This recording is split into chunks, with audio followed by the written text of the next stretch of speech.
Assalamualaikum warahmatullahi wabarakatuh. Halo teman-teman, jumpa lagi bersama saya Mira. Jadi di video pembelajaran kali ini saya akan berbagi sedikit tentang penilaian sistem kurikulum 2006. Yang pertama, konsep penilaian dalam kurikulum KTSP 2006. Kurikulum 2006 dikenal menggunakan kurikulum taraf satuan pendidikan atau KTSP 2006 adalah kurikulum berbasis kompetensi. Konsep yang diusung pada penilaian atau evaluasi output belajar mencangkup evaluasi untuk aspek sikap, pengetahuan, dan keterampilan. Tetapi pada implementasinya penilaian atau evaluasi yang dilakukan lebih secara umum, dilihat dalam aspek pengetahuan dan keterampilan. Hal ini disebabkan lantaran peraturan kompetensi yang dipakai pada KTSP 2006 belum dijabarkan secara jelas terkait penilaian sikap, pengetahuan, dan keterampilan. Penilaian pada KTSP 2006 memakai acuan kriteria atau evaluasi acuan patokan TAP, capaian kompetensi atau output belajar yang dicapai siswa wajib dilihat menggunakan kriteria atau peraturan yang sudah ditetapkan. Apabila siswa sudah mencapai atau memenuhi aturan atau standar kompeten yang ditetapkan, maka dinyatakan lulus dalam mata pelajaran tersebut.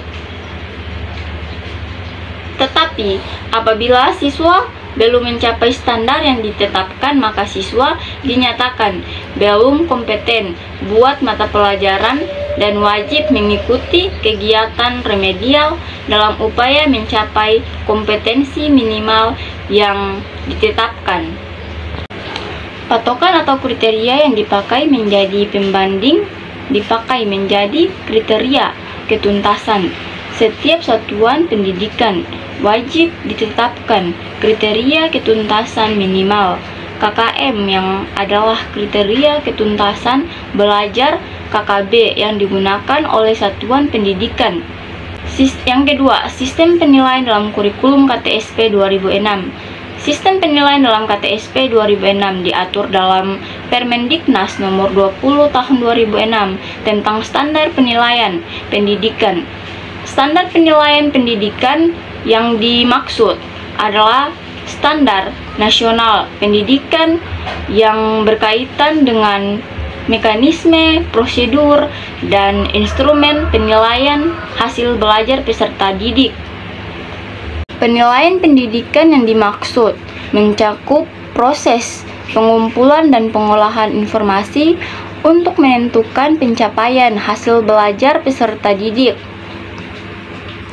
Prinsip penilaian hasil belajar peserta didik pada jenjang pendidikan dasar dan menengah yang digunakan dalam KTSP 2006 didasarkan pada prinsip-prinsip sebagai berikut. 1.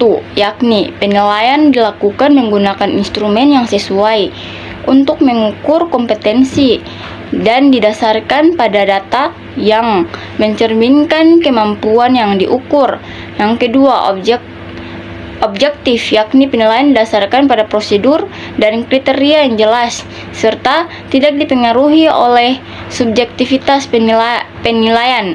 Yang ketiga, adil, yakni penilaian tidak menguntungkan atau merugikan peserta didik yang berkebutuhan khusus dan memiliki perbedaan dalam latar belakang, agama, suku, budaya, adat istiadat, status sosial ekonomi, dan gender. 4. Terpadu, yakni dilakukan secara terintegrasi atau merupakan salah satu komponen yang tak terpisahkan dari kegiatan pembelajaran. Yang kelima, terbuka, yakni memiliki kejelasan dalam prosedur penilaian dan kriteria penilaian. Yang keenam, menyeluruh dan berkesinambungan, yakni mencakup semua aspek kompetensi dalam menggunakan berbagai teknik penilaian yang sesuai dan dapat digunakan untuk memantau perkembangan kemampuan peserta didik. Sekian video pembelajaran dari saya, semoga bermanfaat untuk kita semua. Sampai jumpa di video pembelajaran selanjutnya. Bye bye. Wabillahi taufiq wal hidayah. Wassalamualaikum warahmatullahi wabarakatuh.